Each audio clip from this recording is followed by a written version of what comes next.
हुए थे, इसी दौरान हादसा हो गया। 30 लोगों का ग्रुप ये बताया जा रहा है जो कॉलेज बंक कर पिकनिक मनाने के लिए गया हुआ था। हर्ष गुप्ता और वीरेंद्र पवार यहां पर डूब गए हैं। रेनेसा लॉ कॉलेज के ये दोनों स्टूडेंट बताए जा रहे हैं। 28 स्टूडेंट्स सुरक्षित बाहर निकाले गए हैं। एक छात्र का शव बरामद हुआ है, दूसरे छात्र की तलाश लगातार जारी है। तो ये बड़ी खबर। और ज्यादा जानकारी के साथ हमारे सहयोगी विकास हमारे साथ जुड़ चुके हैं। विकास, क्या ताजा अपडेट फिलहाल, कैसे यह हादसा हो गया?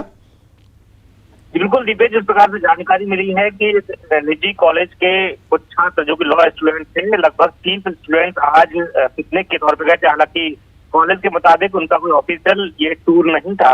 हालांकि जानकारी मिली है कि वो लोग कॉलेज से बंक मार के गए हुए थे और खुरेल थाना इलाके के अंतर्गत एक फॉल के पास में ये लोग पहुंचे और वहां पर अचानक ये हादसा हुआ। जानकारी मिली है कि दो जो छात्र थे वो उसमें अचानक डूब गए और उन्हें बचाने का प्रयास किया गया, लेकिन बचाने में वो लोग असमर्थ रहे। हालांकि जो खाई है वो काफी गहरी है और जो दूसरा शव है उसे निकालने के लिए लगातार मशक्कत की जा रही है। एक शव जो छात्र था हर्ष, उसे उसका शव रेस्क्यू कर निकाल लिया गया। चूंकि अंधेरा होने की वजह से जो राहत कर्मी है वो उन्हें लगातार मशक्कत का सामना करना पड़ रहा था। ये भी आशंका व्यक्त की जा रही है कि हो सकता है कि जो शव का रेस्क्यू है वो सुबह तक जारी रहे या फिर सुबह फिर से शुरुआत की जाए। फिलहाल प्रयास लगातार किए जा रहे हैं दीपेश। बिल्कुल। लेकिन सवाल यहां पर यह खड़ा हो रहा है कि बंक करके ये छात्र वहां पर पहुंचे थे और चूंकि लगातार अब कोरोना के एक और फेज की अब चर्चा जोरों पर है। इंदौर में तमाम तरह की सख्ती एक बार फिर देखने को मिल रही है। उसके बाद भी इस तरह से पिकनिक स्पॉट्स पर लोगों का इकट्ठा होना, क्या प्रशासनिक का थोड़ी सी लापरवाही भी यहां पर नजर आती है? छात्रों की तो है ही। बेशक चूंकि जो तमाम जो फॉल है वहां पर चूंकि पिकनिक इत्यादि चीजों के लिए भी प्रतिबंध जैसा ही लगाया गया है, बहुत ज्यादा अनुमति स्पष्ट तौर पर नहीं दी गई है। हालांकि कहीं ना कहीं इसमें नजरअंदाज किया गया होगा। यही वजह है कि सुरक्षा के मानकों का भी ध्यान नहीं रखा गया।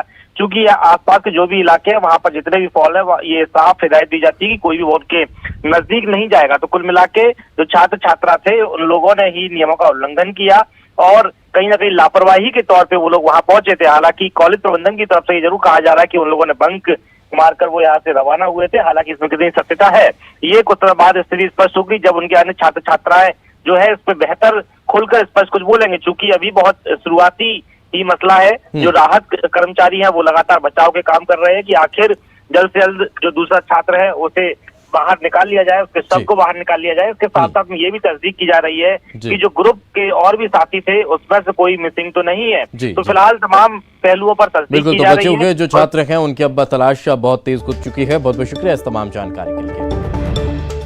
आगे बढ़ते हैं, एक और बड़ी खबर आप तक पहुंचा देते हैं। गोडसे समर्थक पर सियासी विवाद अब थमता नजर आ रहा है। बाबूलाल चौरसिया की एंट्री पर विवाद अब थम सा गया है।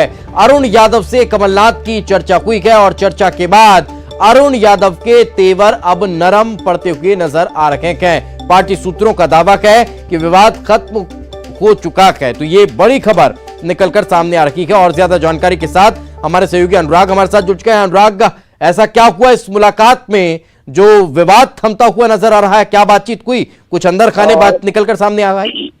देखिए, अभी जो जानकारी मिली है उसके तहत कमलनाथ की अरुण यादव के साथ चर्चा हुई है और इस चर्चा में उन तमाम बातों को लेकर भी चर्चा हुई है जिनकी नाराजगी, जिन बातों को लेकर अरुण यादव की नाराजगी है और उस पर कमलनाथ ने भी चर्चा की है। और बताया ये जा रहा है कि इस चर्चा के बाद अरुण यादव संतुष्ट नजर आए और ये पूरा मामला अब थम सा गया। यानी कि अब अरुण यादव इस मामले पर कुछ भी बोलने से बचने का काम कर रहे हैं। तो कुल मिलाकर जो बाबूलाल चौरसिया के कांग्रेस में एंट्री को लेकर सवाल उठाए जा रहे थे उस मामले को अब कांग्रेस कमेटी ने थामने का काम किया और इसकी पहल कमलनाथ की तरफ से की गई है। और अब बताया ये जा रहा है कि अब ये पूरा विवाद पार्टी के अंदर खत्म हो गया है। नहीं, लेकिन सवाल यहां पर यह है कि सिर्फ अरुण यादव नहीं, इनके अलावा मानक अग्रवाल ने भी तीखी टिप्पणी की थी। उन्होंने भी ये कह दिया था कि अगर या तो उनको निकाल दें और नहीं तो कमलनाथ भी उनके साथ चले जाएं। तो क्या अब एक एक कर तमाम विरोधियों को, तमाम आवाज उठाने वालों को मिलने का दौर शुरू हुआ है? अब उनसे भी कोई मुलाकात होगी?